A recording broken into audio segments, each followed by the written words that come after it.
Info 243 au cœur de l'actualité. Franchement, nous sommes ensemble. Nous sommes ensemble. Et ça dit que Tokoko Tomboka. Il faut Ese Mungu mnasikia? Mufungule njia ipermettre kama kuko intervention service de sécurité ifanye manifestation. Na gouverneur banabambia hivi.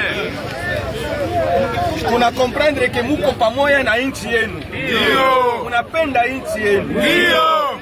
Mais Chers abonnés des Fodessa 43, bonjour à vous. Vous nous suivez de partout à travers le monde. Ici, nous sommes en direct de la ville de Goma. Comme vous me voyez, je suis sur une artère de la ville. Cette ville est aujourd'hui mouvementée par différentes manifestations. Il y a la population de la place qui réclame à ce que les forces régionales de l'EAC puissent aller au front afin de combattre aux côtés des forces armées de la République démocratique du Congo. Aujourd'hui, toutes les activités sont restées paralysées. Dans tous les points chauds, les boutiques, les magasins, autres maisons de commerce sont quasi à tout fermées. Et tel que je l'ai dit, dans le centre-ville de Goma, la situation est la même. Les transports en commun, les taxis motos n'ont pas en tout cas descendu dans la rue, ont du mal à se créer du passage. Ces situations commencent aujourd'hui et ira jusqu'au samedi. C'est une série de manifestations qui a été décrétée par le collectif des mouvements citoyens et groupes de pression. Il faut peut-être souligner que hier, dimanche, la société civile a appelé la population à vaquer librement à ses occupations et se siéger contre ces séries de manifestations. Lequel appel n'a pas été respecté par la population. Vous le voyez derrière moi, il y a des barricades sur la route et tout ce que je l'ai dit, c'est partout. C'est partout dans les quartiers Ndocho, dans les quartiers Majengo, au nord de la ville, et c'est partout dans toutes les deux communes de la ville de Goma. Donc on pourra y revenir dans l'après-midi pour vous donner la situation. Bonjour. Vous êtes en train de manifester, aujourd'hui c'est ça comment? Aujourd'hui les peuples congolais, aujourd'hui tous les Gomatracés, nous sommes en train de manifester. Tout simplement parce que nous sommes en train de montrer à la communauté internationale. Parce qu'on ne fait plus de l'EAC au Congo, on ne fait plus aussi de la manifestation. Notre campagne, notre manifestation pendant 6 jours. Notre objectif est de dire à l'EAC d'écouter le sol congolais. C'est pourquoi nous sommes en train de manifester aujourd'hui. Nous allons taper notre manifestation jusqu'à 5 heures. Il faut quitter le sol congolais. Tant qu'ils n'auront pas quitté le sol congolais, les actions de Kadhafi tuko na ndamano kwa maana tunasema EAC force inutile kama vile ya MONUSCO. Ndio maana leo pepe Kongole wa Gomatracés wote tumeingia na mabarabara, tunaendelea kusema kwamba watoke haya maandamano itakayoisha mpaka watakaotoka katika le sol congolais. Benom kwa watu wanasema nini? mimi kama mimi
C'est vrai, je ne suis pas contre cette initiative initiée par un groupe X ou Y, parce qu'il y avait d'abord une grande division par rapport aux préparatifs de cette semaine.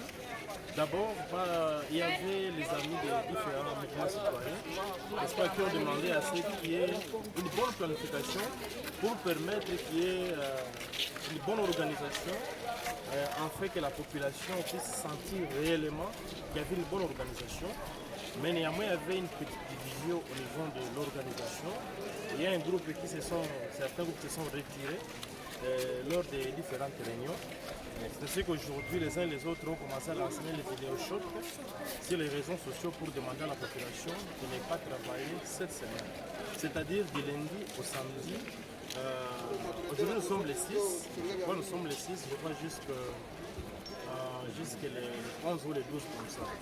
Mais personnellement je ne vais pas refuser ce que la population a choisi. Mais néanmoins, je suis en train de condamner la population pour une chose. C'est vrai, on peut mettre les pierres pour permettre qu'il n'y ait pas la praticabilité. Mais ce qui est étonnant, nous commençons avec les immondices.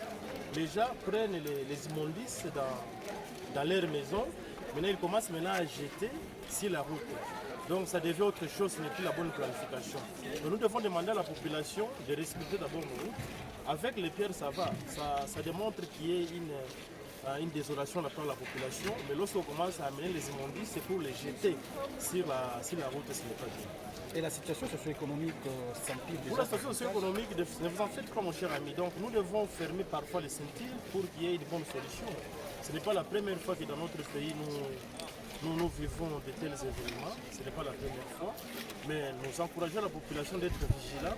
C'est vrai, en organisant de telles manifestations, il faut être vigilant. Économiquement, c'est vrai, on ne va pas mourir aujourd'hui ou demain. Il faut qu'il y ait une solution et la solution sera là. En fait, nous ne saurons pas remettre en cause la déclaration ou la position de la société civile ou des mouvements citoyens par rapport à la situation sécuritaire qui prévoit dans notre province du Nord Kivu et plus particulièrement la menace qui pèse sur la ville de Goma. Mais nous sommes en train de vouloir faire une analyse tellement approfondie par rapport à la situation économique de notre milieu. Comme vous le savez, la ville de Goma, pourquoi pas la province du Nord Kivu, c'est une province dans laquelle la population ne vit qu'autour du jour. Au moins 70% de la population est celle qui va à ses occupations pour se procurer quoi manger. Et donc faire une semaine, ça serait une bonne chose si à l'issue de cette semaine, il y aurait une solution adéquate aux problèmes de la population. Mais je demanderai au mouvement citoyen peut-être de réfléchir autrement dans le cadre de faire des pressions, parce que tous nous pensons que certaines institutions internationales qui restent dans notre milieu sont complices de la situation que nous sommes en train de vivre. Et donc nous devons réfléchir autrement par rapport aux stratégies afin de les amener à réagir. Mais demander à la population de faire une semaine sans pour autant travailler, je pense que c'est trop. C'est vrai, la sécurité compte trop, mais l'économie aussi en dépend. Nous devons voir ce que nous venons de perdre pour une seule journée sur le plan économique. En faisant des calculs, vous allez comprendre que c'est un manque à gagner pour la ville de Goma et un manque à gagner pour la province du Nord Kivu. Donc nous devons réfléchir par rapport à d'autres stratégies, tout en ne remettant pas à cause la position des mouvements citoyens, de la société civile. Nous devons voir autrement comment revendiquer les droits et demander à nos autorités de garantir la sécurité à toute la population. Et par rapport au calendrier scolaire, est-ce que ces activités ne vont pas un tout petit peu vous perturber? Pensez-vous qu'il n'y aura pas de perturbation à l'éducation des enfants? Oui, dire qu'il n'y aura pas de perturbation, ça serait mentir, parce que vous êtes sans ignorer que le calendrier scolaire prévoit 222 jours de travaux pour l'encadrement de nos enfants et pour l'éducation. Et lorsqu'il y a une seule journée perturbée, surtout une journée ouvrable, pour l'enseignant récupérer cette journée, ce n'est pas une chose facile. Et donc il y a toujours des perturbations. Mais pour nous comme citoyens, avant d'être enseignants, comme citoyens, avant d'être porte-parole des enseignants, nous pensons que l'insécurité qui se vit dans notre province serait d'abord le premier facteur à perturber même la psychologie de nos enfants. Et donc il n'y aura pas une éducation de qualité aussi longtemps la sécurité de nos enfants n'est pas garantie. Vous êtes sans ignorer qu'avec moi, que depuis la rentrée des classes, nos camarades enseignants, nos enfants ainsi que la population de territoire sous contrôle de M23 n'ont jamais foulé les pieds dans le salle de classe. Et donc nous ne serons pas là en train de nous contacter d'être en classe pendant que nos environs sont en train de souffrir. Mais également, nous comme enseignants, on se dit, nous pouvons avoir ce sens de dévouement pour aller encadrer les enfants et réaliser les 222 jours. Mais si il y a l'inatertie du gouvernement, c'est-à-dire le gouvernement ne s'implique pas pour la sécurité. Nous craignons de ne pas aussi réaliser les 222 jours, bien qu'on peut être en classe. Et donc, ce qu'on peut dire, nous appelons le gouvernement national à s'impliquer en fait que nous ayons une sécurité qui garantit tout le monde.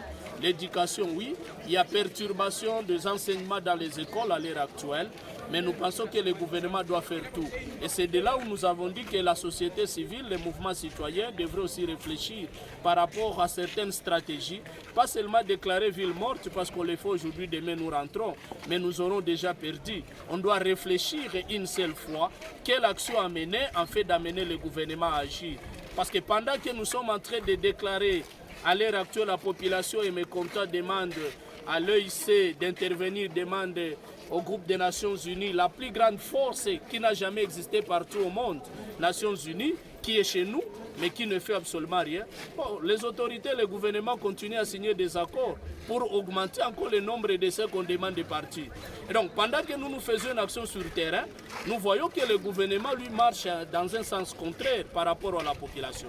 Et donc, nous devons réfléchir autrement et sachant que cette semaine qu'on vient de déclarer, c'est une semaine, par exemple, pour les enfants de l'école secondaire, où ils seraient dans des salles de classe en train de faire les examens.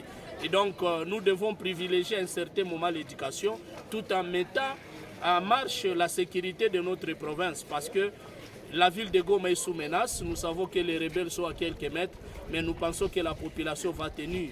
Parce que rien n'est plus fort. Vous allez vous rappeler de la Révolution française de 1789. Personne n'avait... Info 243 au cœur de l'actualité.